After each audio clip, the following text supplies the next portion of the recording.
Hello, it is Ryan, and I was on a flight the other day playing one of my favorite social spin slot games on ChumbaCasino.com. I looked over at the person sitting next to me, and you know what they were doing?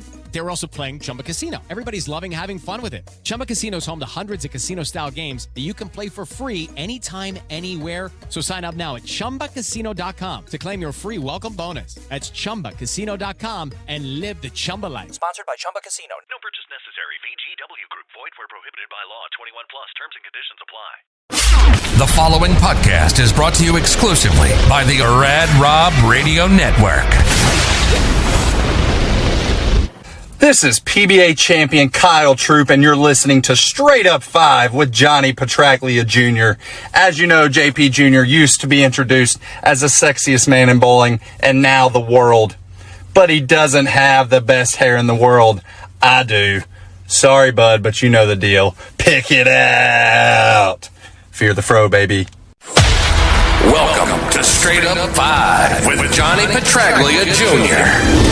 A hard-hitting, in-depth, cutting-edge look into the world of bowling. This podcast will not only cover all things bowling, but will also give you a raw look into real-life issues.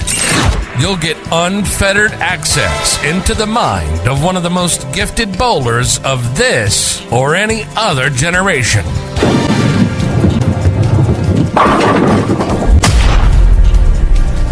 So without further ado, let's introduce you to the hosts of the show.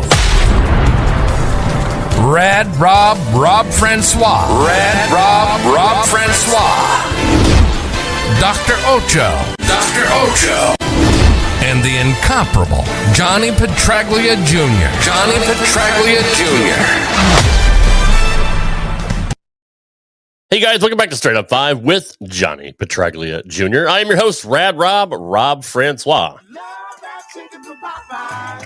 This is episode number 94. And if my math is correct, we're somewhere around 6 weeks away, give or take, from our 100th episode, which we have big plans for that. So I know you guys will definitely be here. Crambone! David Crandall's in the house. Chuck Ritchie Jr. is in the house. And Brian Hara is here as well. Good evening, everybody. We have a very special guest tonight. I think she might be the fourth-time guest on here. She's definitely the most. Well, my math sucks, so I'll let our resident statistician figure that out. Let's introduce my first co-host. He is the man with the golden mask, the resident doctor of Straight Up 5, but can't for the life of him figure out how to use headphones and a microphone. Hopefully they're both working right now. It's hard to say. Dave Peacock, good evening. Please welcome to the show, Chuck Ritchie's favorite host, Dr. Ocho. Good evening. I see guns, but I don't hear guns. I gotcha. Of course I got it figured out because I know my... Oh, that's backwards. It's backwards, yeah. I have no idea so what I realized, so I went into settings, and I'm installing a new software drop which has microphone drivers in it for an old Windows version that I'm going to upgrade because they're backwards compatible. So I download to this software drop file. There's a drop-down arrow that says convert to upwards compatible file for microphone. I transfer the file. The file's downloading. It's working. It's doing the upgrade thing. The software drop was going. And then I turned this little button right here on, and then it started working. Imagine that. So well, I'm glad you... But, of course I figured it out. What do you mean? I technically figued it out, too. I mean, I remember when the power went out in the neighborhood and you had to go hop on the bike and start the generator. I did. I Gilliganed it up just for everybody. Matter of fact, that helped out. We had 4 states going. I know. No, I know you did. I know, bring the rest of the crew in. Let's go. She's been here like 58 and 88 times already. Well, let's introduce our final co-host with our guests. They're in the same place at the same time. Usually in Ochoville, but now he's in Pennsylvania, where it's always sunny. And I'm sure cold as fuck right now. Carl Buckley, Staying Man, what's going on? He is the man with the name of the marquee. He is number 7 in your programs, number 1 in your hearts, the sexiest man in the world, along with, well, quite possibly the sexiest guest we've ever had. I don't know. That's for you guys to discern. It is Johnny Petraglia Jr. and the lovely Stephanie Sheridan. Good evening, sir and madam. What's up? What up? Good to have you here, Steph. Thanks for having me. Absolutely. I hope you enjoyed your cruise with Eric. I did. I was sad to come home. Yeah. Bro, it's fucking freezing here. I bet it is. It's actually cold here in Tennessee too. It's about 25 degrees this morning. It didn't get up past 30 today. So Just like in Vegas. yeah, absolutely. I do have to kind of pick a bone with you, Steph, because Elise Bolton was able to broadcast on her cruise and you didn't. So I know. Sorry. The Wi-Fi. References have to do with food, Rob. Like you're picking a bone, like a chicken bone, a ham bone. Like all these things have to do with food. Can't you just say I have an issue? Homie, I couldn't even stream TikTok on the cruise, so I don't really think that Wi-Fi was gonna let me do this. That's fair. That's absolutely fair. No, I'm glad you're here now, and I'm glad you're here too, Jonathan. How are you? Everything's great, man. Came back one day earlier than normal, bowled my 2 leagues, and then got my hair cut at good old Sweet Blends today. Let's go. You did a big split. Look at that grape chopping going on there, man. Giving him a mega shout out for the I got Sweet mine cut too. Absolutely. So yeah, after I got that, I just came back up here to get ready for the main topic of our show tonight, but to get ready for the bowling tournament this coming weekend and get back to the gym, man. I'm back in full blown gym mode. So I've been talking. Ocho knows about it, but I'm on the horse. So here we go. Let's go. He is on the horse, of course. And Ocho doesn't have to work out. He's just naturally strong. I know it's obnoxious. It's a freak of nature. Just wake up and it's like, oh, hello, fellas. Hasn't worked out since COVID, and probably before that. A year and a half-ish. Speaking of back, Johnny, how is your back? I'm assuming everything's fine. Yeah, it was nothing like it was last November or whatever that was. Thank God. Yeah, thank goodness. Still, it's still twinges here and there, but never enough to inhibit my bowling swing or anything athletic. I mean, it doesn't hurt to bend over and throw something in the trash like it was. No, it's pretty good right now, thank goodness. Nice. Well, I'm glad that's a lot better than it was, and it wasn't as bad as last time because, man, you were laid up for quite a while. You had to lay on the floor to do the podcast for at least a month or two. It was pretty bad. Yeah, that was tough. Knowing dedication too, man. Yes. Yeah. Did you do PT after the last one? Just went back to the gym. I didn't actually go to any scheduled therapy or anything after the last one. But whatever those 2 steroid packs they gave me, I guess shrunk the area around the compressed disc enough. Sure. That it's actually the swelling is what it does. It takes the swelling down around the nerve, and hopefully the disc reabsorbs. So what happens is when you tear a disc, a herniation, it means hole. Herniation means hole. Hernia means hole. And this material oozes out and catches the nerve. And eventually that hole's going to heal up, much like a scab would. So as long as you don't rip the scab open, the scab heals up, and then whatever material was kind of leaking out that's now foreign, your body has macrophages, your monocytes that come along and do that stuff, and they take away all the debris and anchor it away and dissolve it and absorb it in your body, and then there's the swelling after all that. That's what we were just talking about before we came on, were the monocytes. So I'm glad you brought it up on the show. Should. Who doesn't? Never heard of a monocyte in my life. What the hell is a monocyte? That's a new one. A monocyte is a white blood cell, and it's about 8% of your white blood cells. Look at me. Everybody knows this. Everybody knows this. I hate to interrupt, but the U.S. champ's in the house and player of the year, PBA 50. Yes, just saying. Hello, Troy. And hello to Bill Green. Hey, now. Thank you for being here, as always. You're Hey, an Bill. all-star. Get your game on. Thank you guys for being here as always. So, Steph, tell us about the cruise. What islands did you guys go to? We went to the Bahamas, so we did Nassau, we did Freeport, and then we did Carnival's Island, Princess Cay. So, nice. I haven't been to those yet, but we're looking to I want to book go for to next year. Gilligan's one day. That's my jam. Nassau is really good. Princess Cay is really good.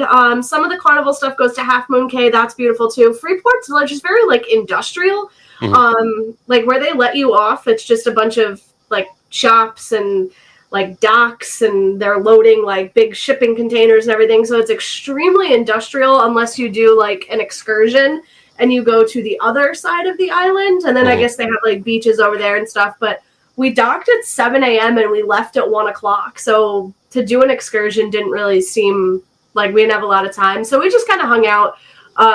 But Nassau and Princess Cay were beautiful. Yeah, we haven't been there. We went, where did we go last time? We went to Aruba, Curacao. There's a place in the Dominican. I don't remember exactly where it was, but we went to 2 of their beaches, their islands. Yeah. Which was really cool. We're looking to book for next year. They had a lot of Black Friday sales. But Yeah, I saw that. we just couldn't put it together. But it was our first cruise. My daughter loved it. She wants to go back again. She wants to we did an 8 day the first time. Since I had never done it before I started dating Eric, it was just something I had never tried or never cared to try. I mean, I heard people swear by cruises, and I was just like, oh, it made me nervous. Like, I've seen the Titanic one too many times. But him and his family loved them, so I was like, new adventures, we're gonna try it. And my first one was last Thanksgiving, and I love it. It's awesome. Nicole's here. Happy birthday, Nicole. Ocho, is it your birthday this week? I don't usually care. No, not you. Not mine. Absolutely not. I've known you for like 5 years, but yeah. Ageless and timeless. Don't need birthdays. I'm sure Facebook will tell me. Brianna Clemmer's in the house. Hi, Bree. PWBA star. Welcome, Brianna. Good to have you here. So, Steph, I want to talk about the new releases from Brunswick and Hammer.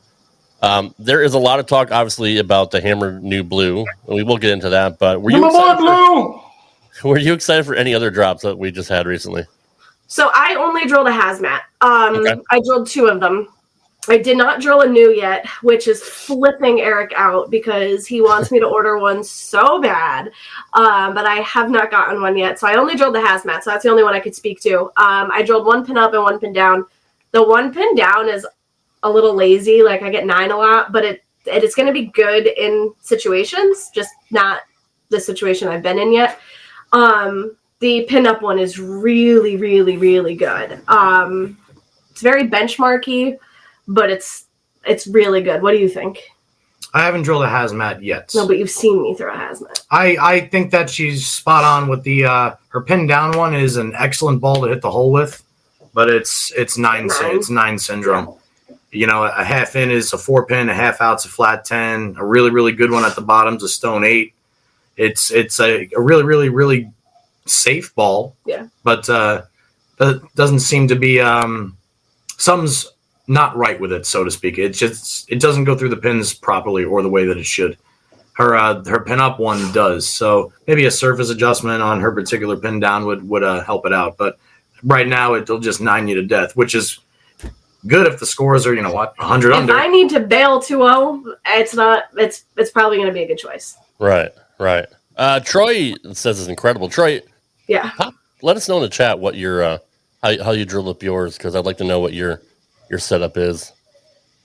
Moselle Henry's in the house. What's going on? Yeah, speaking of which, she can lead us right into, I guess, our main topic later on tonight, which is the Mike Markis Memorial Tournament being conducted this weekend at Chaco's. Yes. Yeah. So anyway, continue. We will get into that, yes. That's one of our main topics. Chuck Ritchie likes the hazmat. The Theorem will be the ball of the year. I haven't heard anything from that yet, but Johnny, have you drilled up a blue yet? No, I actually got my shipping. Sore subject right now. It's a sore subject. I unfortunately had placed my order back in I want to say like November 19th, and I ordered 4 bowling balls specifically for this tournament. And of course, because of the success already of the new blue hammer, mine were back ordered. So I actually just got the shipping. Advanced shipping notice today, which means it's probably going to arrive right when the tournament's over. So at least I have myself set if I don't make the cut, that I can absolutely blame it on the delay of the new blues. Right. And then if I do make it, I'm like, well, I'm obviously talented enough that I need those fucking balls anyway. It ain't the arrow, it's the Indian, baby. It's the Indian. Ocho, have you drilled one up yet? You bet. I got the blue. I'll tell you what I did is while we're on the topic of balls. Yes, nice. I will tell you one that I did drill that is extremely special is the new Violent Collision from DV8. You did like that. That's a pretty. If you guys like or ever threw the Defender Hybrid or the Black Widow Ghost, it's kind of like the offspring of whatever those two would produce. It's a really, really nice rock. Not to mention it's real pretty. So I like pretty bowling balls. So we all I like pretty balls. Yeah. Do they still smell like blueberries anymore, or what happened with them? Didn't they have Storm products, yeah. Balls? Okay. Yeah, Storm's balls. Shout out to Kevin Ryder, wherever he may be. He had a ball that smelled like blueberries. It was wicked fun. That was probably the X Factor Deuce. The blueberry wasn't the. Never mind. Well, I don't think you were born when the Deuce was out. I wasn't born for a lot of this sport. I bet you every ball in my bag is prior to you being born. Probably. Yeah. Yes. Definitely mine. For sure. We all know. You're my boy, Blue. Yeah. So hang on, wait, real quick. Just because somebody pointed out, yes, Nick, I did get another haircut from the good old Sweet Blends, courtesy of Georgie Shore. Go hit him up. Let's go, baby. Dude, thanks for the fresh dome. I'm sorry I'm bragging about it, but the hard part is fucking sick, and I kind of feel like Harvey Specter from Suits. Not gonna lie. Danny Zuko. Wicked awesome. I feel very, very handsome. All I want to be on the wall. Right Your name should be on the wall. Three-piece suit. That's all I want to go do. John L with a comment. They should put your picture up on the wall and say, I want the Johnny Jr. There you go. You see? The Excalibur had a great smell. He put that thing in the liquid machine all the time. Whatever that machine is. Ew. That ball's the Luster King. It was a great ball, but shit. There he is in the chat. Let's go. I hit him up. Good. He made it. Thanks for coming out to support me, dude. So, Johnny, how come no other ball company has put, fragrances into their equipment? Is Thorn the only one? Or patented it. Really? That's a thing. Yep. That is a thing. No shit. Wow. That was very smart of them to do. I mean, I have bowling balls that smell like dirty socks and oil machines. So, I mean, if that counts, then maybe they got a copyright issue. To me, I still love the smell of my old balls. There's no other better way to say that. I love the smell of old resin. I don't know. It's just me. I love the smell of old resin in the morning. Walking in the locker rooms of the PBA in like the mid '90s and smelling the resin, the fresh resin of the bowling balls there's no smell in the world like it. It's like gasoline. It's just perfect. Still smell a Luster King. Yeah, totally. Yep. I love that the fact that every time I used hand. the Luster King, I never knew if it was going to come out pretty or just chalky as fuck from that. Nobody did. Right. Nobody did. It was a fucking crapshoot. You never. That's fantastic. All right. Here's Troy's layout of his. What do you call it? What fucking ball were we talking about? Hazmat. The hazmat. I'm sorry. The hazmat. Okay. That's my baby. So reading that, Johnny, what does that mean? I don't do math and. To me, it's a relatively stable drill.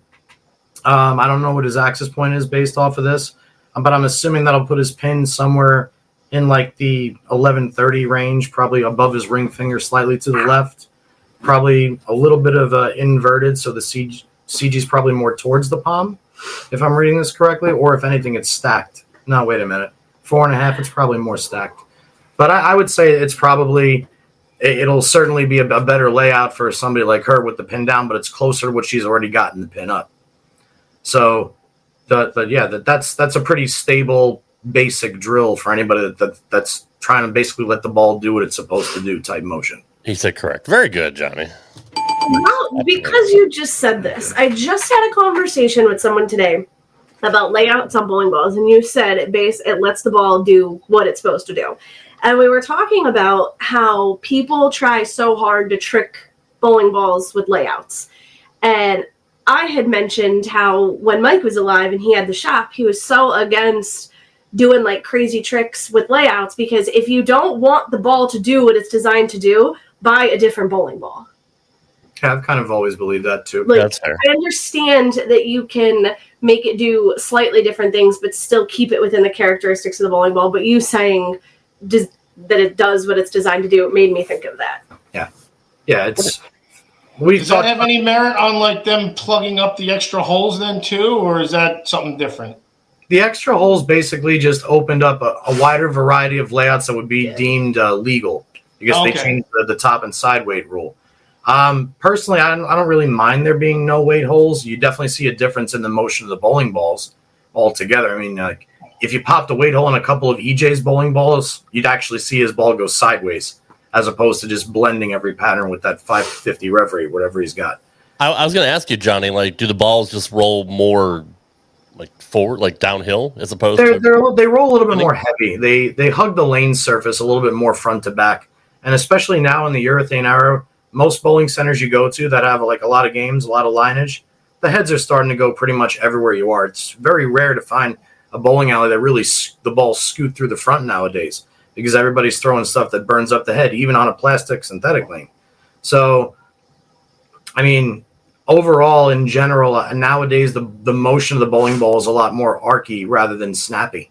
Okay. Like when you go back and you watch even like the heavy hitters in the mid to late 90s, just banking it off the one board from the fourth arrow, it looked like a hockey stick. You don't really see that pretty much anywhere anymore. Right. No. Is there any way to drill the ball to kind of mimic what a weight hole would do? Sure. I mean, for instance, when you see the guys with the really, really tall pins, so in other words, like the CG will be either in their fingers or slightly above it. The whole point of that layout is designed to carry the ball further down the lane and transition its engine, its interior, more towards the pins, like a ball that would have, say, a strong weight hole in whatever placement that may be based off layout. So yeah, 100%. Nice. Ray Smarsh in the house from the Fired Up Sports Network. What's going What on, up, Ray? Old Cleaners member from years past. Steph, I want to talk about something I had mentioned to you in a private message about a video you posted and how your ball speed has gotten faster. And what have you done to practice that and get your ball to roll faster? So that was actually something I noticed in St. Louis. So I went out to St. Louis in October to bowl a doubles tournament. And I was bowling with my friend Aaron, and we were bowling on the burn. And it wasn't like super burnt, but it was enough that I couldn't keep up almost. I felt like I couldn't keep up. And nothing else in my bag looked good. So I grabbed a ball that made absolutely no sense, and I got in the left gutter and I just yammed on it, and it worked. And I was like, that's interesting, because I kept my ball speed up, but I was able to keep my wrist loose enough that it still made a motion. And it wasn't a tool I knew I had in my bag until I did it. And I finished the squad. I think I only bowled like 660 or 670, but when I finished, I have a journal. Jackie Evans makes bowling journals, and I ordered one from her, and I actually made a note at the bottom of that squad that said, remember what you did. And I took it home, and I tried really hard, even like on a house shot or, at a tournament Eric ran or something, to try to do that. I could not throw it 17 miles an hour because it never would have made the turn like it did on the burn, but I tried really hard to implement that. The problem for me has always been I have a very slight hitch in my backswing. And I realized that if I start here with my wrist like a little bit looser and I feel it looser at the top instead of like tighten up and get into that hitch, when I get to the bottom, it's a little bit freer and it's quicker off my hand. Interesting. Johnny, have you noticed any of that, or have you coached her up at all?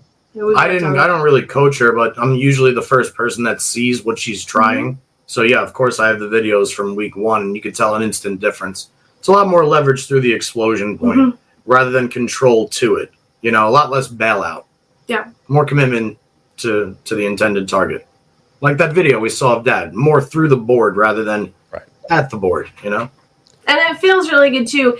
My biggest problem has always been I associate being aggressive with speed. You can be aggressive without throwing it through it. And I have always had a very, very difficult time with that.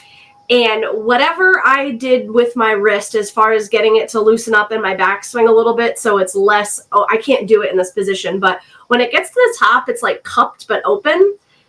And whatever I've done that's let me get looser with it, I can be aggressive at the bottom. But it doesn't go 18 miles an hour. So I've started to find that like happy medium, so to speak. Did any of that change your timing or tempo?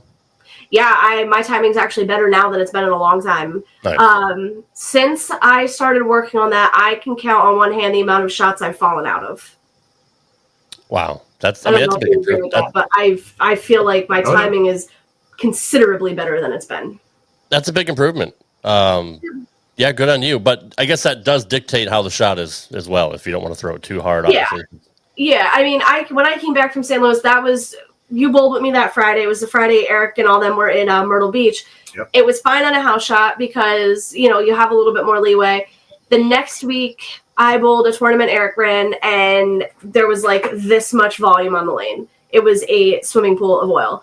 And I really struggled at first because my body had gotten used to just being very aggressive, that I had to figure out how do I implement everything I've been working on, but also slow my ball speed down, because I know I can slow my ball speed down. That's never been an issue I had. I can do that. But I had to figure out how do I take everything that I've been working on and this other tool that I have and make it work. And it was hard. It was very hard. I bowled well, but it was difficult. Well, I commend you for putting the work in. I mean, not a lot of people are willing to do that. And, you are obviously always striving to be better than you were, the day before, even the shot before. So good on you for putting the work in, for putting time in. What have you noticed in switching and signing over with Team Hammer? Not that you had any issues before, really, but I mean, any big differences in switching equipment? Yeah, for me, so I was at Motive for 6 years, and 6 years ish. And for me, it was where the balls hook on the lane. So I always make the joke that it's a joke, but it's not funny. I signed in January, and it was probably March before I got my feet under me in terms of ball motion, because Motive hooks very early and then kind of just labors and quits. So for me to see down lane ball motion, I had to learn how to make it hook and make it hook where I wanted it to. Where the Hammer stuff hooks there automatically. I literally had to relearn ball motion. My average when I switched with Hammer the first 2 months dropped like 8 pins because I felt like I had no idea what I was doing. And then once I realized it's going to hook there by itself, you don't need to do anything. It was like floodgates opened up because I finally didn't have to try to make it hook. It just did it. And it did it where I wanted it to do for 7 years and just never saw it. And it's no disrespect to Motive. I loved Brett Spangler. I still do. They were wonderful to me, but it was a huge learning curve for me. That's even good advice for amateurs, though, too. Just guys going on a house shot, I'm trying to make it spin and just stay behind the ball. Most balls are going to hook on a house shot. I'm not diminishing what you're talking about, but just that saying right there is letting the ball do the work is such a great tool in so many facets, in league bowling and championship bowling. And, that's the point. You have the ball drilled a certain way to make it work the way it's supposed to work. And then learning on a house shot, again, having that pattern where it's very forgiving.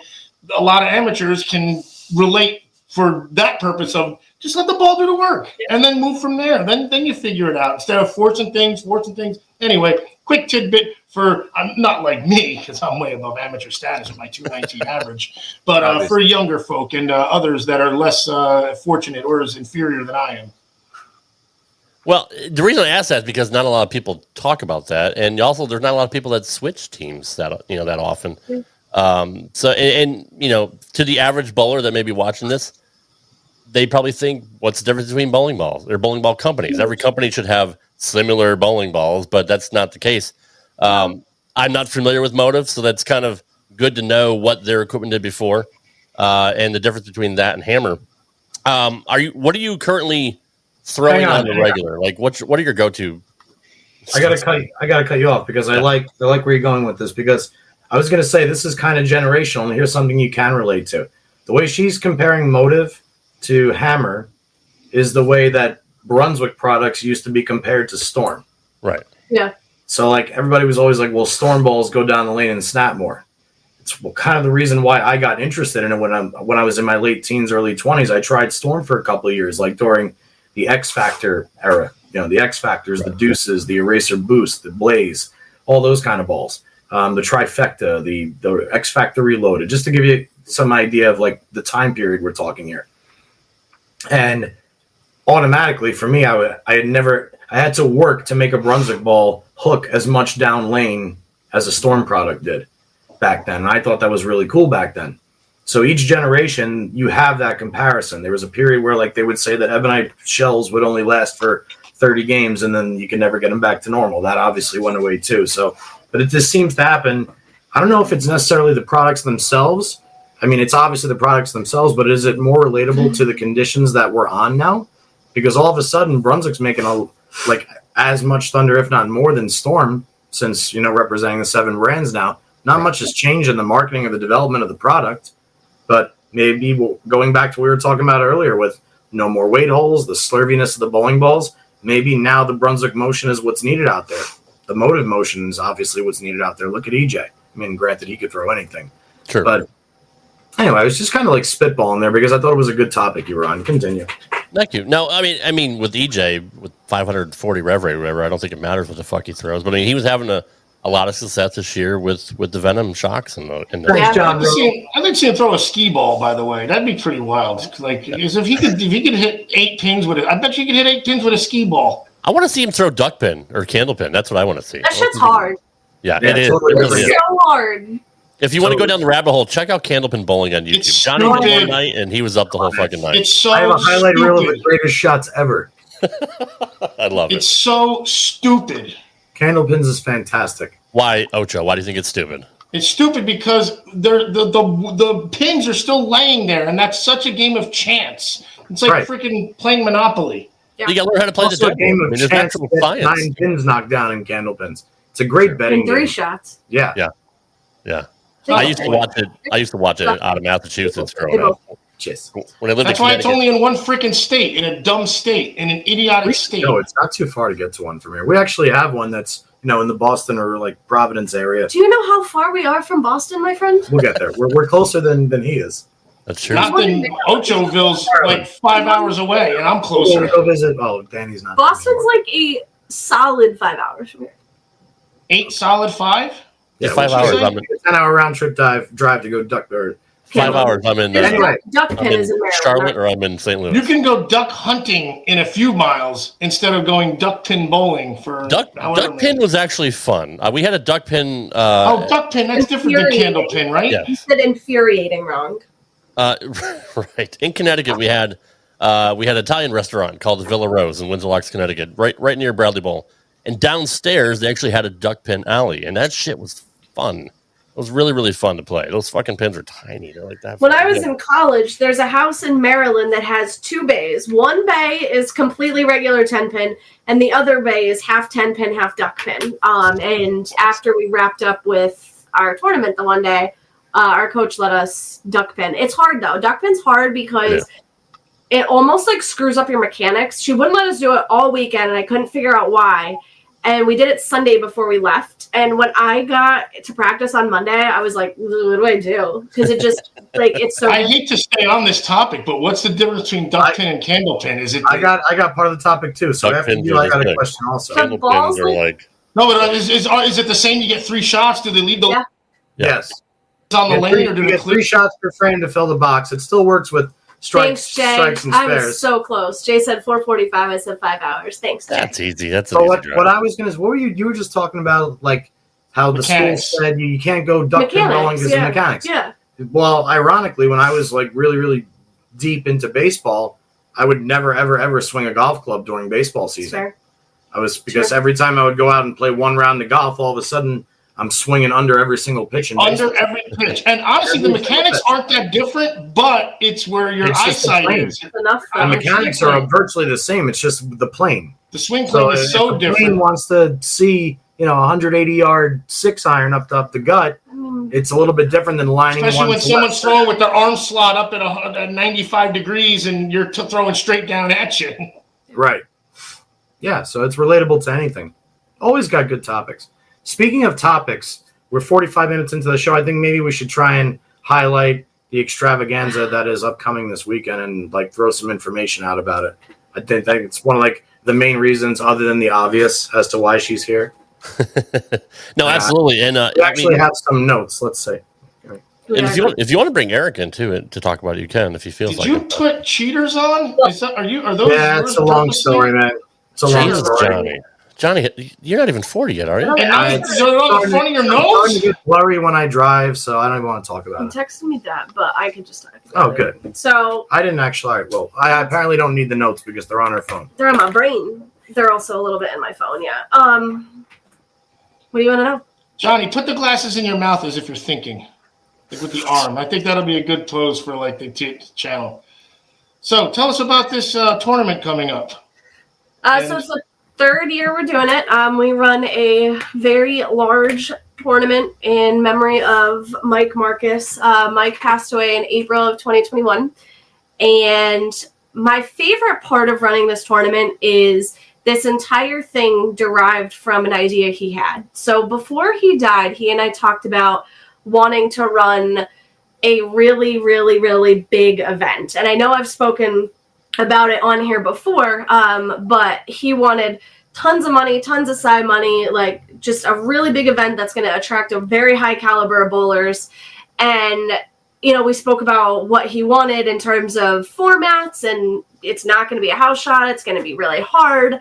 It's going to be a weekend long thing. And ultimately what he dreamed to bring to this area is how we chose to honor him. So he had a lot of, I don't want to say, but a lot of say in how we ended up structuring the event. So it is Saturday and Sunday. We are doing 5 games of qualifying on Saturday at 10 o'clock, and then 5 games on Sunday at 10 o'clock or 9 o'clock. Bowl 1, bowl both, doesn't matter. 2 separate qualifying squads with their own cut. Yep. Each squad is going to take 16 to the finals and cash 23. And then the finals on Sunday will immediately follow qualifying, and it is 2-game total pinfall double elimination match play. Single elimination match play. Single. It's 2-game total pinfall, single elimination match play. Sorry.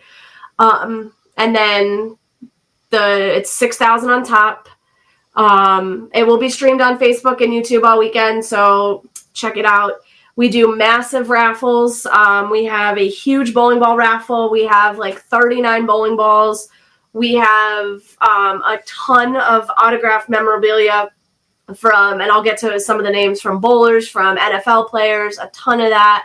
And entry fee this year so the entry fee is $150 if you bowl one squad and $275 if you bowl both. You can cash twice, and we're doing a 10-game bonus. So highest 10-game total.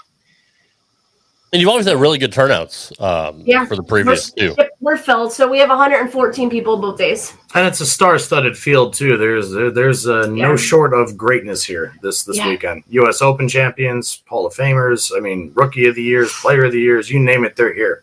Yep. So it's the perfect way to honor, obviously, somebody who's near and dear to all of us, but especially these two sitting right here in this camera frame. I know. Hello, Chris, by the way. I know we talked about the first one and how special it was, especially with who won it. Yeah. You couldn't write a better story than that. It's. I just felt myself get chills again. Every time I think about it, I get goosebumps, because to be there, you know, I've gone back and I've watched it on YouTube, but to be there, I said, even that night, I looked at Eric and said, I will live the entire rest of my life and never forget the way that I feel in this moment. It was amazing. You know, Shea is extraordinarily talented. You know, he absolutely 100% deserved to win. He's so good. But I do think there was a lot of divine intervention in that win, because, come on. Oh, yeah. 228 people, and it comes down to his best friend. It was wild. Exactly. I mean, it does help that Shay's sensational. Good. Correct. I'm not downplaying. Would have really been talent, nuts if Shea sucked at bowling and then he won. That would have been even better. But yeah, definitely. But like you said, considering who's in the field, though, I mean, considering who's in the field, that's a pretty big deal. But you're right. Just to speak to Troy's comment, Troy, are you coming to hang out? Are you coming to watch? I know he's not bowling. I know he's still injured a little bit. Hi, Kevin. I think he is. I think he mentioned earlier he can't wait to see you guys this weekend. Okay. I think he did mention it earlier. Okay, excellent. Good. So yeah, it's super fun. It's a very long weekend for us on the back end of it, but it's so worth it. It's so gratifying. It's so rewarding. I love getting to see. There's a lot of people who come out for it that I don't get to see all that often. So it's so much of a reunion as it is a very large event. Well, it's a really cool thing that you guys put together. And obviously, Eric runs tournaments. Rob, would you like to see the jersey that I have specially picked out to wear for this event? Yes. Yes, I would. I'll give you guys I'll be right back. one guess as to what jersey Johnny will be wearing. I don't think they've ever seen a jersey. Hello, Sherry. They haven't. Eric's run a lot of tournaments, but obviously this is the most special. It's near and dear to both of you. So, and it's a lot of work. So it is a lot of work. So there's a tournament committee of 5 of us. It's me, Eric, JJ Sunday, Sonny Manelli Weiland, and Jack Current. And the 5 of us, it is a lot of work. Like, I feel like the last couple months we have been eating, breathing, and sleeping Marcus Memorial stuff between the group chat. The group chat, I joke around that I'm going to take a sledgehammer and slam my phone to pieces sometimes, because that's Johnny's jersey. I love it. Whoa. Also me. Yeah. So. Whoa. That's Let's pretty get nice. up there. Oh yeah, get it, Steph. Let's go. Man, that is artistic right there. When she told me she wasn't bowling, then I had to at least bring her on the lanes with me for some luck. Everyone in our committee has like a different job that they do. Everybody's in charge of something. So it does come together very, very nicely. It works out. It's a lot of planning, but like I said, it's so worth it. It's so good. Talk about the ball. I don't know if you mentioned what is going to be in the ball raffle, but what are you guys raffling off specifically for balls? Please hold. I have the whole list. So I'm not going to name every single one of them, but we have 37 bowling balls and 2 gift cards. But so some examples, we have a Brunswick Perfect Mindset, a Hammer Extreme Envy. We have a Motive Venom Shock. We have a couple Magic Gems. We have a couple Eternity Pies, a couple Blackouts. And, really quick, because I really, really, really want to thank everybody who has donated. Talk about a village, and give me 1 second because I'm going to name. We have Bowler X, Dave Wadka and the Brands of Brunswick, Brian Wirtz, Danny Chaco, John Fury, Brent Frisch, Jeff Rippick, Joe Paluzik, TJ Trout, Kyle Resicar, Mark Mancini, Eric Montgomery, Donna Kreckman, Jason Lundquist, Pat Polosh, Keith Danielowski, Ken Yakubowski, Ryan Schaefer, Dave Bainbridge, Storm in general, Strike FX with Alex Aguiar and John Van Hees, Tim Foy, Todd Seghetti, Travis Sparks, and John McDonough. Wow. All of them donated bowling balls and or gift cards, and it is amazing. All-star lineup. Because we could not pull this off without them. And that's the bottom line. That's amazing. Yeah, that's a murderer's row of bowling talent right there and notables. And it's cool that the bowling community always comes together. And I know we've said this over and over again, but there's nothing like bowlers in the bowling community for any other sport. It's hard to explain unless you're actually in it and doing it.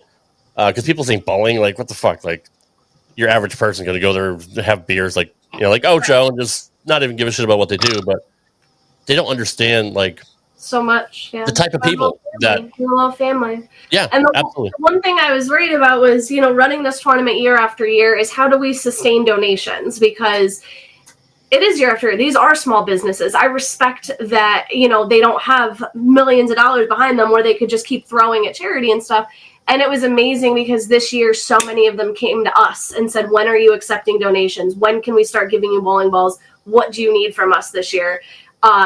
To the point where there wasn't many people that we had to ask and be like, are you donating a bowling ball? Can you donate a bowling ball? A lot of them came to us this year.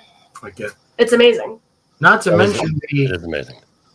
Not to mention the countless people who donated items for the auction itself. I mean, I know you have some to talk about, but like just from Dad and the Waco Wonders. I mean, one of the auction items is Dad's game-worn jersey from the title match to win the PBA League this year. And another donation item from the great Parker Bone III is the Black Widow 2.0 signed that he used in the title match. Amazing. Wow. So in like one shot, I mean, there's just 2 That's badass. Legends bowling auction items that are just part of this unbelievable thing, which, by the way, I'm so excited because this is my first year home for it.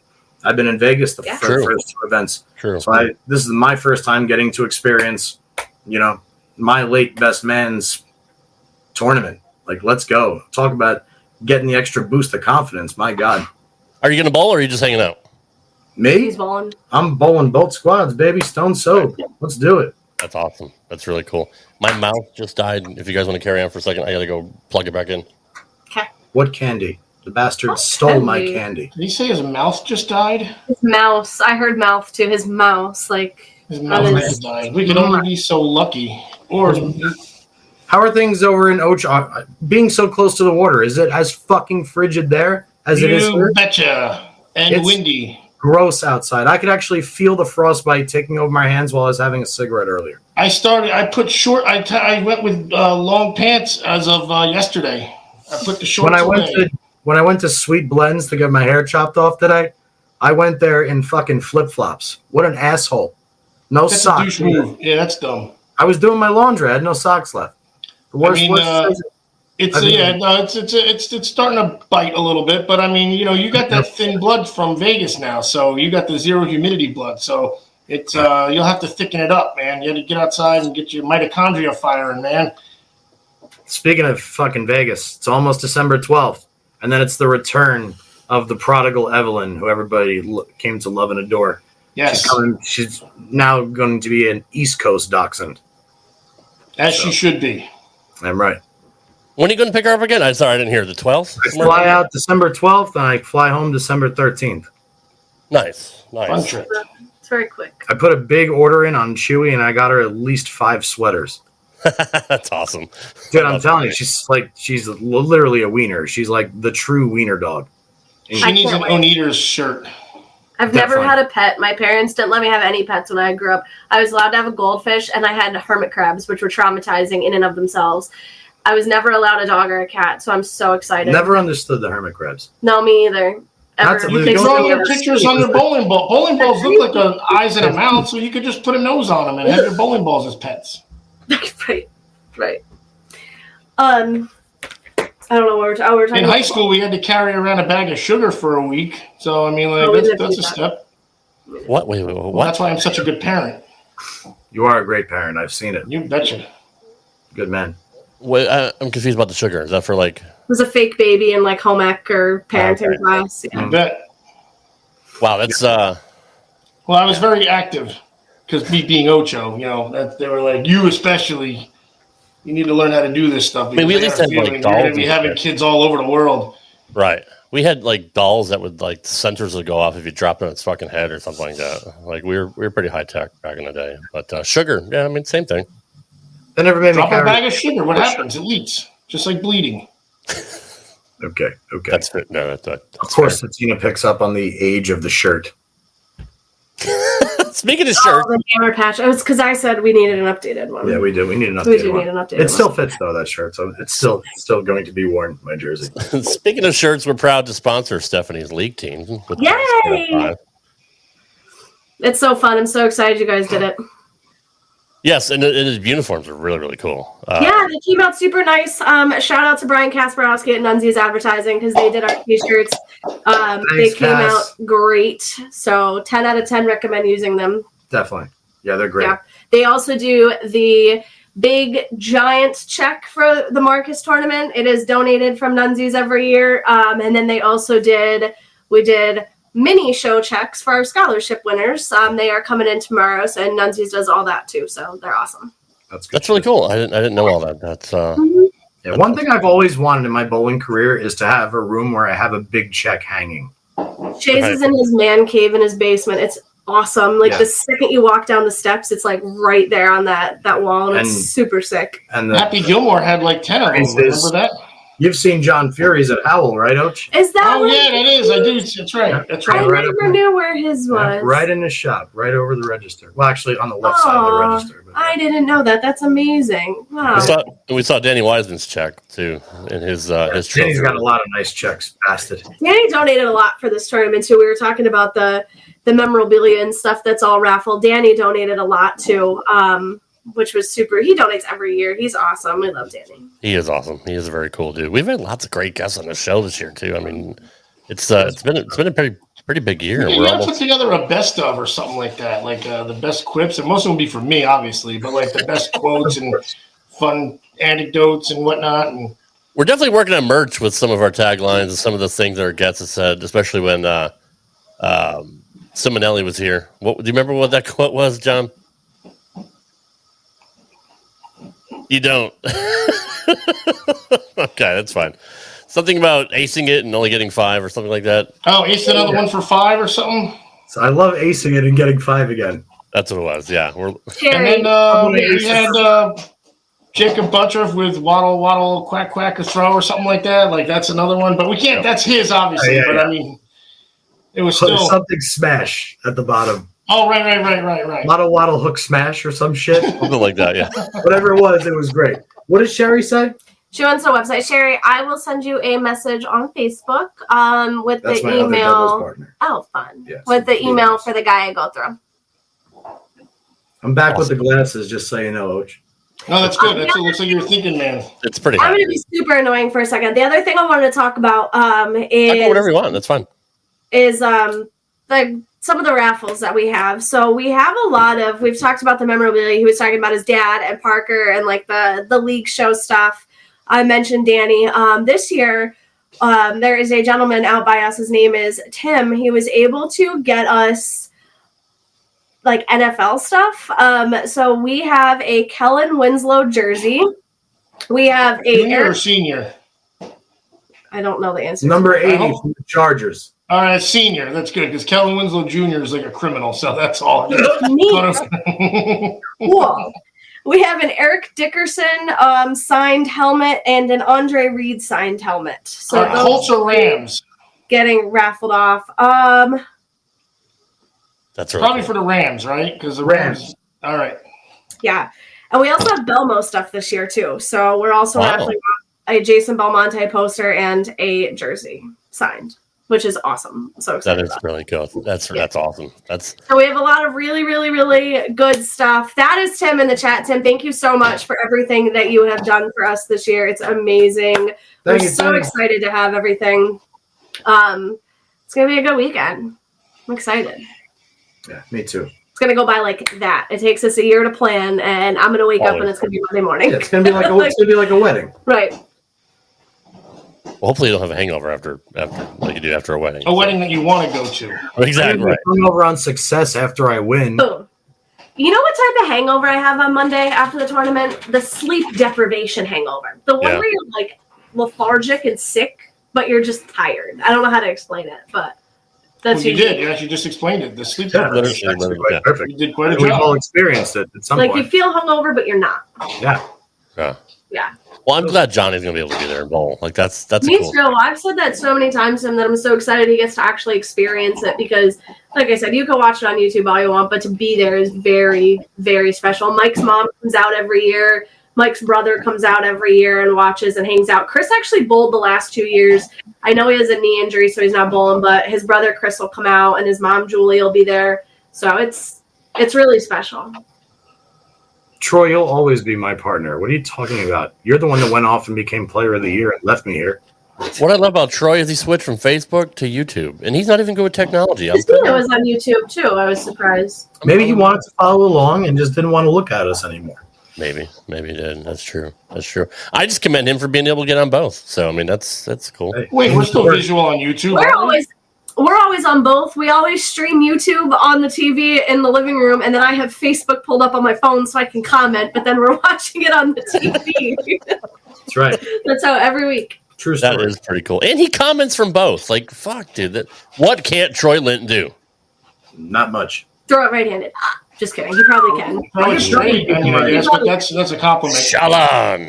Challenge accepted. Let's go, Troy. Let's see some videos. I actually don't know that to be a fact. I wasn't being insulting. I was trying to be funny. He might know how to. His picture got. Troy, can you throw it right-handed? I'd like. What else you got, Rob? I do have an imbecile of the week, but I can't decide who it is. So we're gonna have you guys decide who it's gonna be. So if you want to jump into that, let's go. Okay. It's time for everybody's favorite segment. If you guys don't know how to use a seatbelt, just ring your call button and Tommy will come back there and hit you on the head with a tack hammer. You know, Lloyd, just when I think you couldn't possibly be any dumber. Here's the imbecile of the week. Some people are really stupid. I love how we're just blatantly shit on fucking people every week. So, I mean, I feel horrible about it, but I'm always so goddamn nice to everybody. This is so much fun. These people set themselves up. That's the end of it. Who do you have for us to decide from? I'm really excited about shitting on somebody right now. This may actually be an easy choice, but one's bowling related and one's not bowling related. But let's go with the first one. Let's go with the bowling related one. This is from the Bowling Science Forum, which, like I said, it's the gift that keeps on giving every single day. This person, Shane Meadows, just got this, not really liking it, talking about the Hammer New Blue. Yeah. I think it needs stronger left-handed. Only bowled 3 games with it. I hate when people do that. How the fuck can you decide if you like a ball or not after bowling 3 games with it? I'm confused by the lack of English and punctuation in this sentence, and the fact that he says, I think I need it stronger left-handed. What does that mean? He's saying he feels like he needs it, doesn't do enough for him, is what he's saying. I mean, I know, but it's not worded well. Yeah, I know. Well, it's really not. We do have a teacher And here I tonight. teach English. So looking at improper grammar is probably like Monk looking at a backwards umbrella. He probably did it with like the talk to text on his phone and didn't even fucking type it out. Your observation. That was very good stuff. I'll tell you this. I've thrown balls for 3 games that I say, fuck that. I'll never throw this fucking ball, like, ever. There'll never be a time. But I know this ball is the tits. I mean, it's a great ball. Well, it may not be the tits for everybody. It may not be the tits for somebody who's got a sub 200 rev rate that throws at 18 miles an hour. It may be the worst ball ever. That is a good point. It is, it's a shame that people are so quick to jump to conclusions. Like, I would never go to the driving range with my new, or my new Stealth driver and hit it for 2 30-minute sessions and say, this club fucking sucks, and want to go get it reshafted. I would at least give it a round on the golf course. Right. I'd give it like I'd give it at least 12 to 15 games. I'd let some oil soak into the cover. I'd try a surface adjustment. But then again, obviously somebody that writes something like that, I can't identify them as an imbecile, so I'm not going to shit on the guy too much. Okay. We're bowlers, so we're like, oh, we fucking hate that. The same way you hate a guy who carries his towel in his balance arm throughout his approach. You hate him. Or the guy that secretly thinks he's hiding his baby powder that he dabs all over his shoe every frame. Like, you can hate those kind of imbeciles to me. This is more of somebody who's just not really studied the game for very long. I mean, the way I know that automatically is it's a very conventional drill, number 1. But number 2, it's got orange grips and an orange thumb slot. Number 3, he's posting in the Bowling Science Forum. And he has lifts for finger grip. So I can probably tell you this person has been bowling. It is a switch grip, though. Is it? It looks like a switch grip. No, I lied. Maybe I made that up. Anyway, you could tell this guy is relatively new to bowling. Yeah. And you could tell that somebody said to him, oh my God, the new blue is replacing the purple hammer. And because this guy probably just got into bowling, he sees everybody throwing the purple hammer, he's falling into, I guess, the same issue. I got news for you, Shane. If you're listening, you can't really make that ball any stronger than it is. That ball's designed to do something very specific. It rolls like a dummied down resin ball or a really, really souped up urethane ball. It's not built like the top of the line shit that's supposed to hook out of the box, So, what are you trying to do? Chris trying to peek around the picture. But so I'm not going to call Shane an imbecile. I'd be interested to see what the comments were, because I'm sure I can find an imbecile in the comments. But yeah, who's the other one? Who's the other one you got? This one. Well, just given what you just said, this is probably a softball. This is probably using a big red wiffle bat right here, just knocking it out. But here is our non-bowling related. I hope it's great. Mark Douglas Jr. says that can't be true. That's a troll job. This dude is the next Dan Marino. He just needs some time. He probably just had the dude's mom, so that's all. Johnny, you're a Jets fan. They are. That's obviously a joke. Nobody. He's not even the next Browning Nagel. Are you kidding me? No sane person would ever write that. Dude, you never know. The Jets are, as a diehard lifetime Jet fan, the Jets are this year's Jets are the most embarrassing sports team I have ever rooted for in my entire life. I'm sure the Patriots would disagree. The Patriots and the Giants are a very, very close second to being the shittiest teams, or at least the shittiest offense. But my team is so fucking bad that I can't even get mad or upset with them. I'm rooting for them to score 1 offensive touchdown a game, just like so they can. Well, that's still more than they've been doing. So I mean, that's something to root for. They are horrific. It's embarrassing. Aaron Rodgers returned to practice, so who knows? He did because they need fucking help. They are embarrassing. He's going to go out with a crutch, and they're going to be like, and thank goodness for Aaron Rodgers here. And they got such great badass uniforms again, but they are just. They do. They are the goddamn worst. I still think this guy. I'm pretty sure he wrote the next Browning Nagel, and somebody changed it to. I'm pretty sure he thinks Zach Wilson is the future. Just like Jimmy Johnson said that Ryan Tannehill was the future of the sport, and well, we know it. Or my dad said Ryan Leaf was the future of the sport. No, did he? Yeah, my dad was 1,000% convinced. I remember it like it was yesterday. We were down in Florida at my grandmother's, And he says, I'm telling you right now, they all got their eyes on Peyton Manning, but the guy who's going to be the one you remember is Ryan Leaf. You watch. In a way. I remember my dad. I was like 10, 11, 12 years old, whatever year it was. 99. And I distinctly to this day remember my dad saying, Dad, don't ever give me advice about like betting football. It was a 99 draft. Next. 99. Okay, so I was closer to 15. Or maybe it was the 98 draft because it was for the 99 season. But so it was for the 99 season is what it was. Isn't it amazing how many top 5, quarterbacks that are out of the league? It's kind of remarkable how they. No, 98. I'm sorry, I screwed up. 98. The shame is their D is good. Their D is good. The D. 99 was Jason Couch and You know that Donovan whole McNabb. expression though? The best offense is a killer defense. Doesn't pertain to the Jets because they're fucking putrid. Next subject. Yeah, you can't say defense wins championships when you don't have a quarterback that can throw the ball. Madeline. Apparently, O'Boyle rules didn't do much better either. So it's sad. That's why they moved up the window of Rodgers to start practicing again. That's pretty. There's a problem when you're rooting for a guy to come back from an Achilles injury in the same season. And it's against doctor's orders, probably. They use like freaking bubble gum and a staple gun, and they're like, I think you'd be all right. Get back out there. The team needs you. Schilling stapled the tendon to the inside of his or outside of his ankle, whatever the fuck he did, and maybe he got infected. That's why his brain don't work too well maybe anymore. He did. So just not having context, just going off both of the subjects I put up. Which one, Johnny, would you say gets the honorary imbecile of the week? I'm at a strange crossroad here because neither to me. I can't call the first kid Shane an imbecile for that.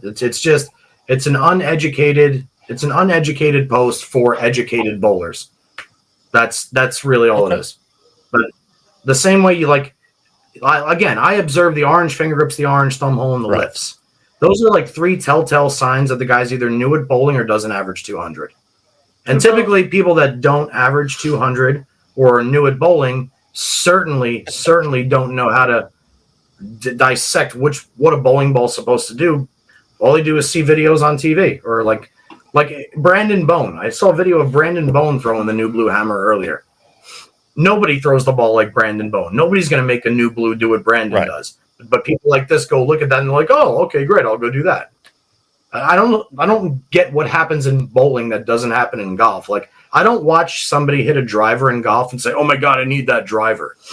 Like, I know I'm never going to hit it the way Rory McIlroy does. Why do they think they're going to throw it like fucking Robert Smith in bowling? It's so weird. Nobody can throw it like so it's an uneducated spot where like the sport's elite and like bowlers know it's a sport, but everybody else knows it's not a sport. And like, it's the people in the middle that like, I get it's a sport, but I also get it's this type shit. Okay, hang on. I got one more. Keep talking. Troy with a great comment, by the way. I got one more. Actually, I found one in the archives that I'm going to throw up here real quickly. Just email it to myself. Stir the pot with too when we're done. Oh, Steph wants to stir the pot too with a topic after this, which is good because I have to definitely go refill a soda or something because my tongue is sticking to the top of my mouth. Is it about the fact that in 2020, Matt Canada became the Steelers' offensive coordinator, replacing Randy Fichtner, and in Game 2, they gained over 400 yards of offense? And that was the only time in Matt Canada's career that they gained over 400 yards. They went 50-something games without it. Matt Canada gets fired, and they replace him with Mike Sullivan and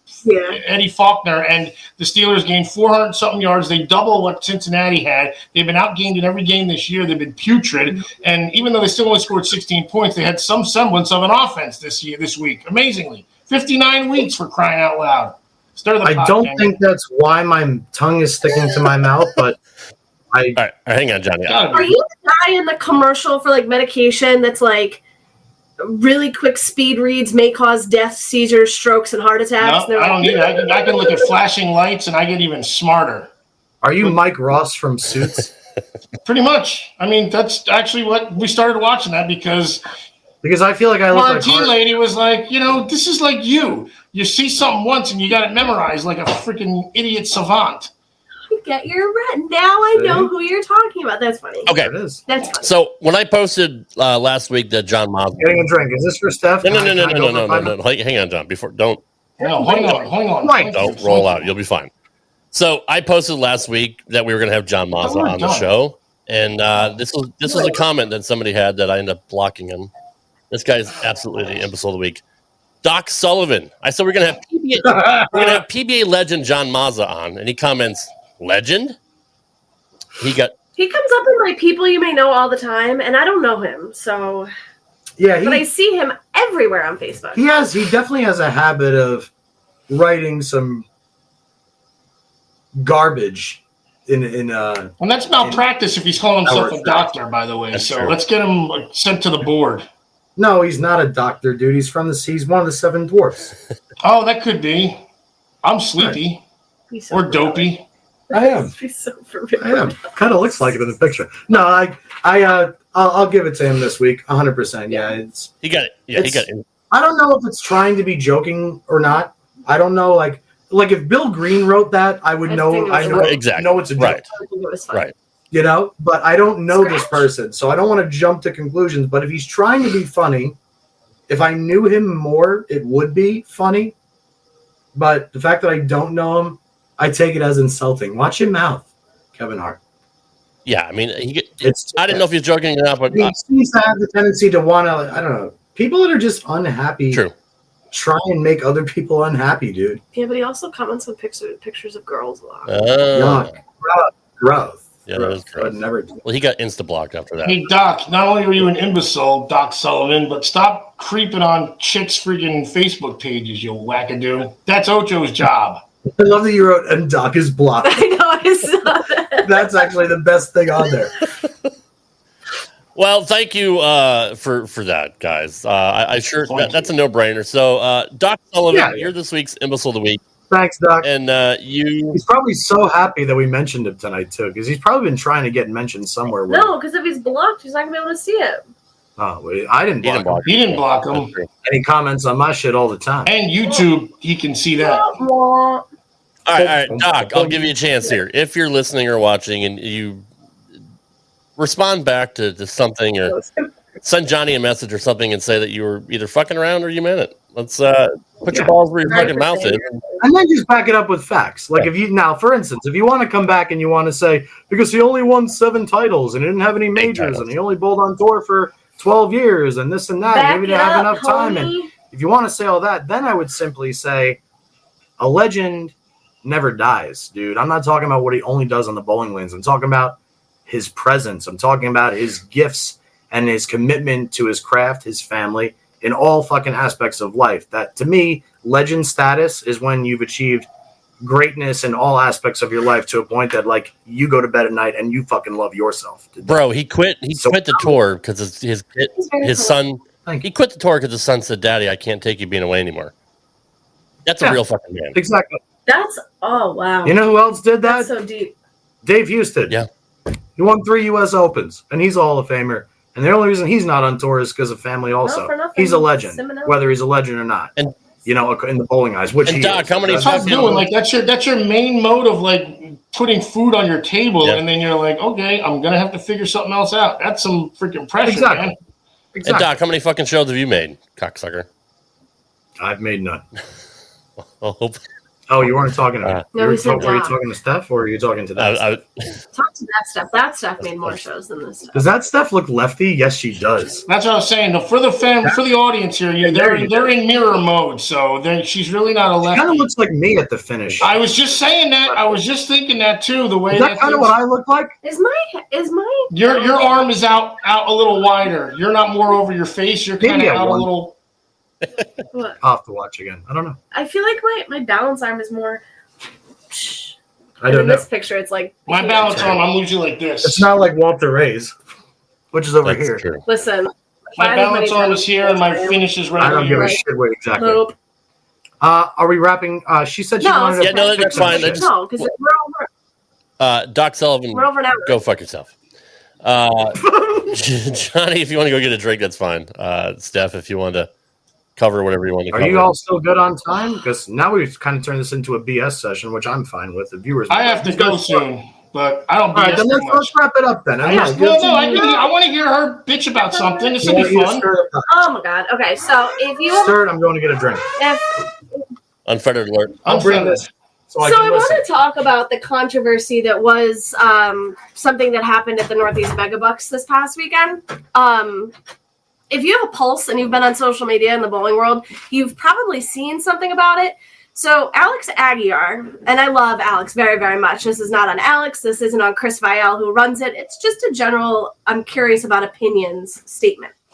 So Alex Aguiar made a post that a guy who bowled the Megabucks. Now, for those of you who don't know, the Megabucks takes place, I think it's in Connecticut, but it's 20 grand on top. There's different divisions. It's a lot of money. It's a big weekend. Yep. It's also handicap. So Alex Aguiar made a post about a kid who bowled the Megabucks, who, per the tournament rules, got 10 pins handicap. However, this kid has bowled almost all, if maybe a lot of the PTQs, has made it out of them, has cashed on tour, and is, by all intents and purposes, very, very talented. And Alex said about, if he's bowling PTQs, if he's making out of PTQs, if he's bowling regionals, if he's bowling on tour, where is the integrity in him getting handicap and him taking the handicap that he was given? Doug LaCory with Bowledge made a big post about it. This whole thing went on and on and on and on. So my question was, should he have declined the handicap because he's technically a professional, or it's tournament rules? Per the tournament rules, he was allotted those 10 pins. Do you see what I'm saying? I see what you're saying, and I love Alex, and I mean, obviously, I do too. Yeah.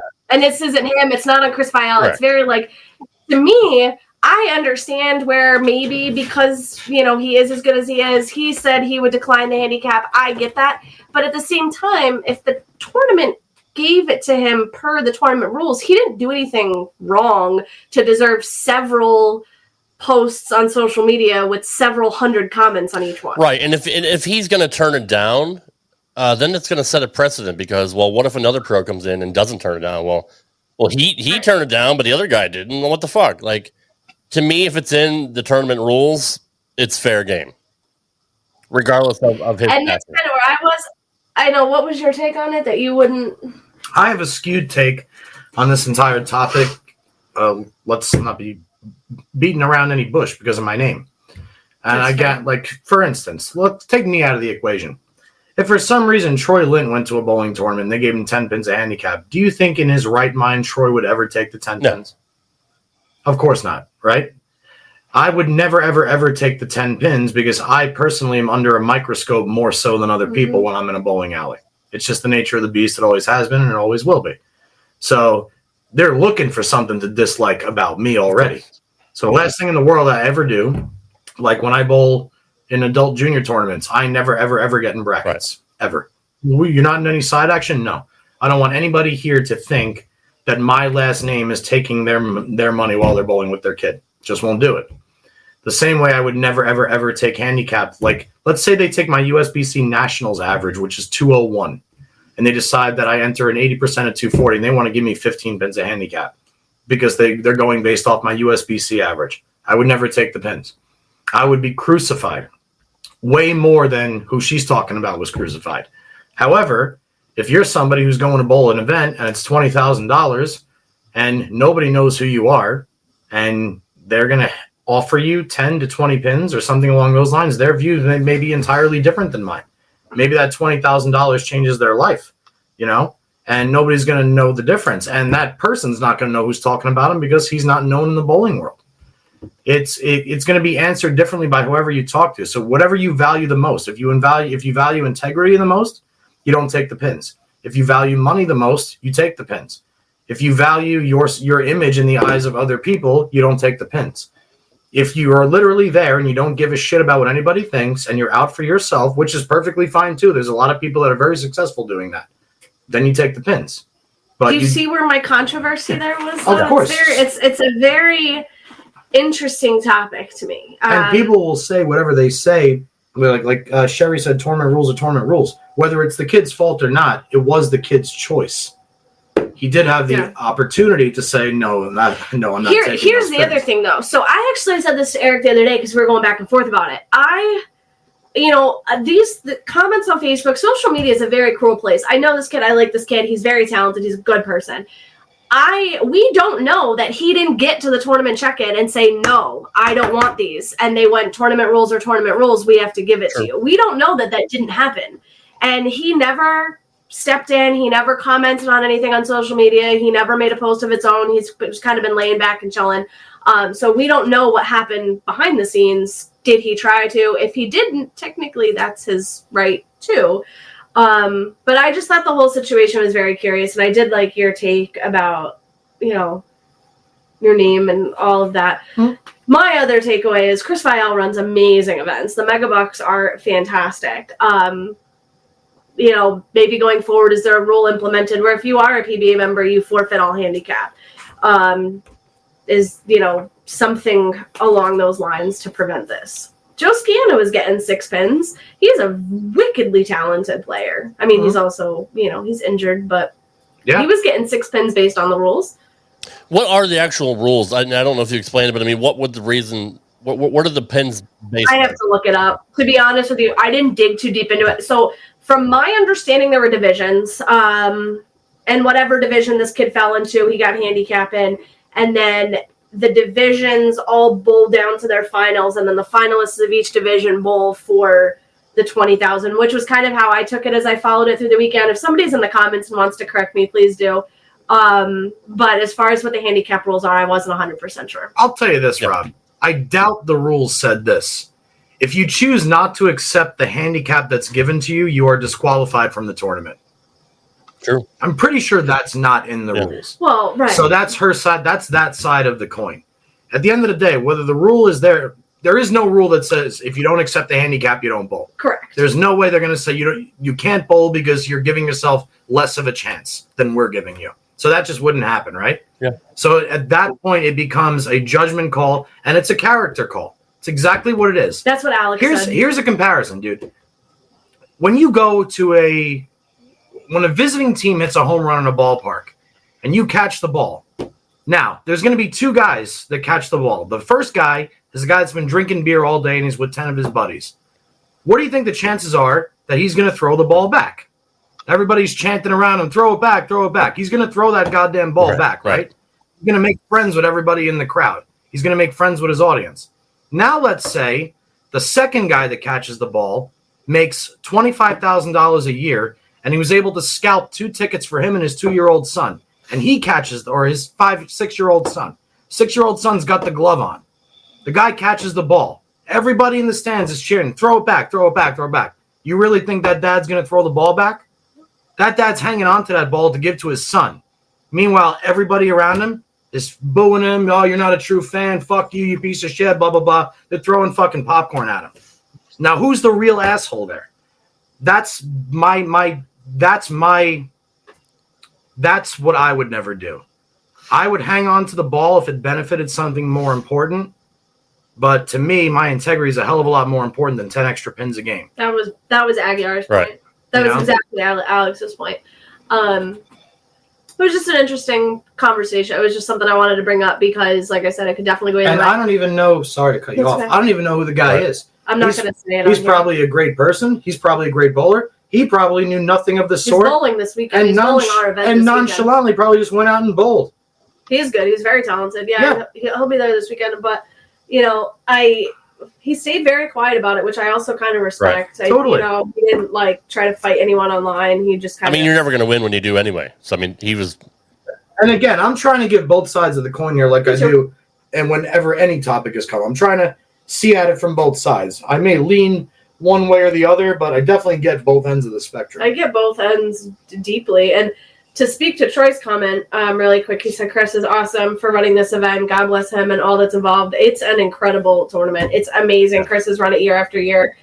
Awesome human being. Like I said, nothing of this that I'm talking about has anything to do with Chris or a reflection of him or anything. It came down to the bowler and the choice you make when you're at that crossroads. Do you take it or do you not? Do you take it per tournament rules or do you not?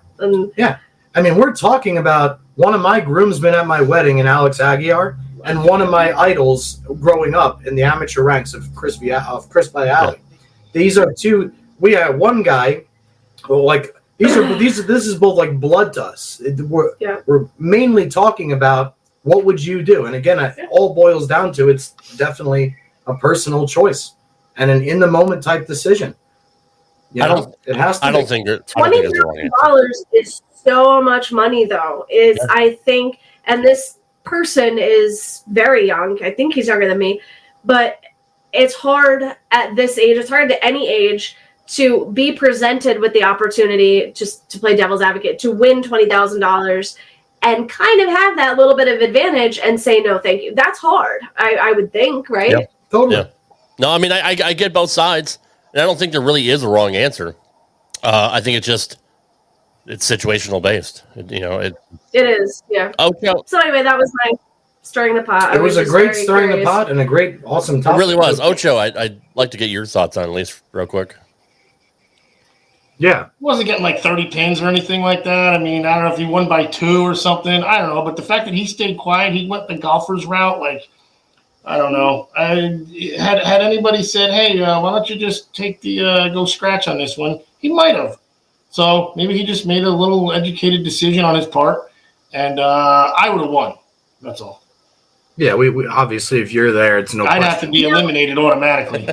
If I'm not mistaken, when I looked at the scores, he did make the cut. He did go to the advanced round. If I am correct in looking at the scores, he would have made it without the handicap. If he took his handicap away, he was making it anyway. Okay. So then it's a moot point. I guess it's just it's a good conversation to have. It's kind of like a science experiment. It's a great topic. It's a great convo to have, and I think we kind of painted it from every direction. Yeah, no, absolutely right, dude. I love this show. I really do. Like we come up with the coolest stuff, whether it's a guest or a topic. I was like down the social media rabbit hole on the cruise, like, reading all the comments. Eric's like, what are you reading that's so long? And I'm like, oh, the 216 comments on Alex Aguiar's post, because I just, every Tom, Dick, and Harry has an opinion. Some of them are good. Some of them are imbeciles of the week, So I was down the rabbit hole with that Shout one. out to Doc. Right. Fuck Doc. All right. If anybody is friends with Alex, Walter Ray chimed in on that one too and had like a whole argument with someone over it. Yeah, it was pretty cool. It was pretty. No shit. Yeah. Even keel Walter had an argument. You said something about, there's molecular structure and how it would work against the handicap or something. No, he said something. Alex said something about a professional taking 10 pins handicap, and Walter said, "Isn't that like taking money and calling yourself an amateur?" And then people were like, "That's apples and oranges. That comparison makes no sense." Wow, people fucking bucking up against the goat. That's fun. That's always fun. Yeah. Shots fired at the goat. Yeah, Alex was like, Walter, that makes no sense. Yeah, and even Alex said it. It was like, I love them both, but like Alex made me laugh. Sorry. It was great. If you're friends with Alex, go read it. I'm definitely going to check it out because I missed that one. And I always like going down the rabbit hole of comments. That's why I hang out in the forums to look for fucking morons to put on the show like Doc. You might find one in that thread. Yeah. So if you're not friends with him, Bowlage, Bowlage, the page, Doug LaCour runs it out of Jersey. He posted it too, and that had like 140 some comments. I like Doug. Yeah, this guy's name is Doug LaCour, but I never actually met the guy, so I always thought that it was his nickname, and I thought he nicknamed himself Lickery Doug because that's why it comes up. It's spelled like, I don't know, almost like a gangster way of spelling liquor. Well, it's liquor with an I on the end. Yeah, so like I'm like, yo, Lickery Doug's got some more Bowlage shit up. Bowlage, and this whole thing, I had no fucking idea the guy's name was fucking Doug LaCour. I thought Bowlage was his last name. That's how I've always said it. So I mean, that's what Lickery. I'm pretty sure it's Lickery. I just thought he was just trying to like totally gangster himself. If somebody's in the chat and can correct me, that'd be Lickery great. Doug. That's fucking great. Lickery Dickory. Lickery Dickory. Fuck you, Doc.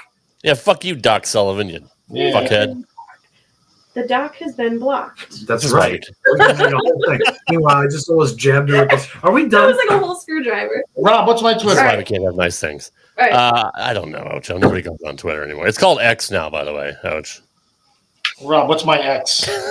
You've got a lot of X's, actually. At Dr Ocho something. Yes, it is at the Dr Ocho. Dr Ocho. Very respectful. Stephanie is also on X. That's your handle. What's your handle? It's the Peaks. Mine is at S Sheridan, SHERIDAN 214. And at JPJR07 at Rad Rob Gaming for myself. I don't know what we're doing next week at all, so I don't know if we're going to have a guest. I don't know if it's just going to be us again, but we'll Johnny see. can wrap up the Markis tournament. Johnny can talk about the recap of the Markis Memorial Yes. Tournament. There it is. There you go. See, he just wrote the format for the show. Thanks, Steph. You're so welcome. Thank you, everybody. I love how Troy always says, depending on who wins the event, yeah, we'll steal exclusive rights on site and lock them in for the That's a Wednesday good show. idea. That's a real good idea. And then when you win, no guest. Yeah, that's there we go. And if I win, trust me, I'm setting up like a king's throne. I'm gonna go completely decked out if I win. I love how Troy always says thank you. Troy is my hero. He's Troy said you got me laughing and crying. I'm still laughing at Hickory Troy Dickory said Dock. go Doc. The dock has been blocked. Go Doc. Yeah. I'm gonna make Eric put up my Christmas tree at 9:30 at night. So he's either gonna divorce me or put it up. It's gonna go one of two ways. I don't really know, or it's just not gonna happen. Anyway, and on next week's episode of Straight Up 5, did Stephanie get divorced, or is her tree up? Divorce court on Straight Up 5. Even better. The world turns. Okay, guys. Thank you for joining us, guys. You're awesome. Thank you, everybody. Stephanie, great to see you Thanks again. all of our guests and spectators as usual. Yeah. You guys make it all worth it. Love y'all. And Doc Sullivan, go fuck yourself. No. Good night, everybody. Thanks for listening to this edition of Straight Up 5 with Johnny Petraglia Jr. You can follow the show on Twitter at Straight Up 5 Pod. Follow Johnny Jr. at JPJR07. Follow Rad Rob at Rad Rob Gaming. And follow Dr. Ocho at the Dr. Ocho. Got a question for Johnny? Send your questions to straightUp5podcast@gmail.com. We'll see you next time for another edition of Straight Up 5 with Johnny Petraglia Jr. Right here on the Rad Rob Radio Network.